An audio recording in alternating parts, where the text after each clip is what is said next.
Dans cette vidéo, nous allons étudier les variations de la fonction g sur 0 plus l'infini et préciser sa limite en 0.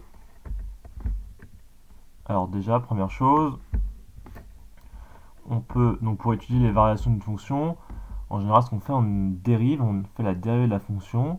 Donc là, déjà, est-ce que la fonction est dérivable? Oui, il n'y a pas de problème ici, la fonction est bien dérivable, puisque là il y a du x est dérivable. Ensuite, ln de 1 plus x, donc là c'est bien dérivable puisque x est supérieur à 0, on est sur 0 plus l'infini, donc du coup 1 plus x est bien dans l'intervalle 0 plus l'infini. Donc du coup, l'ensemble de cette fonction, c'est une somme de deux fonctions dérivables, donc c'est bien dérivable. Donc g est bien une fonction dérivable, on va pouvoir dériver.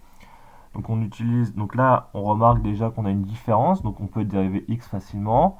Et ensuite cette partie-là, donc ça c'est un produit du type u fois v. Donc on repère que u c'est 2 fois 1 plus x, v c'est ln de 1 plus x. Donc en utilisant la formule de la dérivée de u fois v, on va pouvoir dériver ce produit. Alors du coup, comme u c'est 2 fois 1 plus x, quand on dérive u', on trouve 2, puisque la dérivée de 1 plus x c'est 1 fois une constante 2. Et la dérivée de ln de 1 plus x, du coup la dérivée de ln de u, je vous rappelle, c'est u' sur u. Donc la dérivée de ln de 1 plus x, c'est 1 sur 1 plus x. Donc du coup qu'on a ça, maintenant on va pouvoir dériver la fonction g. Donc on dérive x, ça donne 1. Ensuite on met le signe moins ici, attention, moins quoi? Donc moins, donc u'v, donc u' c'est 2, fois v c'est ln de 1 plus x, donc c'est pour ça qu'on a 2 ln de 1 plus x, u'v, moins u, donc u, donc c'est encore un moins ici, puisque c'est le moins qui vient de devant ici, Normalement c'est plus uv', mais comme il y a un moins devant, bah, ça reste moins ici, plus donc u on le remet, u c'est 2 fois 1 plus x, fois v' fois 1 plus 1 sur x. Donc u fois v', on a 1 plus x divisé par 1 plus x. Les 1 plus x vont s'annuler, il va rester juste 2. C'est pour ça qu'on obtient le 2 ici. Voilà pour la dérivée. Alors on peut simplifier un petit peu. Donc 1 moins 2, ça fait moins 1. D'accord? Donc du coup, on a moins 2 ln de 1 plus x moins 1. Et là, je factorise par moins, parce qu'il y a des moins partout. Donc ça fait moins, entre parenthèses, 2 ln de 1 plus x plus 1. Donc voilà, on a réussi à avoir la dérivée.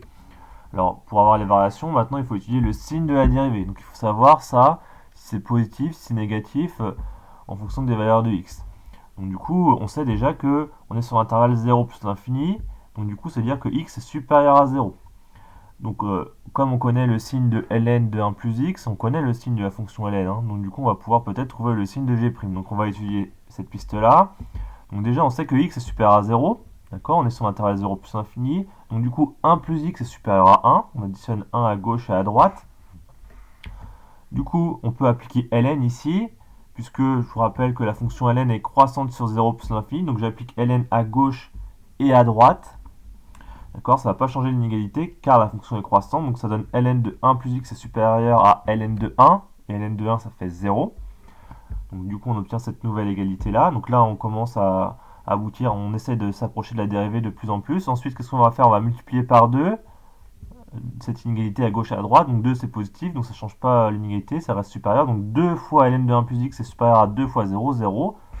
Et après on additionne 1, donc ça va faire 2 fois ln de 1 plus x plus 1 est strictement supérieur à 1 du coup. Mais 1 c'est strictement supérieur à 0 également. Donc du coup ça va donner que 2 ln de 1 plus x plus 1 va être strictement supérieur à 1 qui est supérieur à 0. Donc directement je vais mettre que c'est supérieur à 0. Donc on a bien 2 ln de 1 plus x plus 1 est strictement supérieur à 0. Qu'est-ce qu'il nous reste à faire pour avoir le signe de la dérivée? Donc là j'ai toute cette expression là. Qu'est-ce qu'il me reste à faire? Il me reste à multiplier par le moins ici, par le moins 1. Donc je vais multiplier à gauche et à droite par moins 1 pour faire apparaître g' à gauche. Parce que là si on multiplie par moins devant, là, on va avoir g' qui va être devant. Donc du coup on multiplie par moins à gauche et à droite. Donc comme on multiplie par moins, le supérieur devient inférieur. Moins 0 c'est 0. Et là, du coup, on a moins 2 ln de 1 plus x plus 1 ici. Donc, du coup, j'ai mis directement g'. Donc, on a prouvé que pour tout x supérieur à 0, la dérivée g' de x est strictement inférieure à 0. Et ensuite, la limite en 0, alors là, il n'y a pas trop de problème, puisque si j'évalue la fonction en 0, est-ce que j'ai un problème ici? Bah non, puisque je remplace x par 0, ça fait 0 ici. Moins 2 fois 1 plus x, donc moins 2 fois 1 plus 0.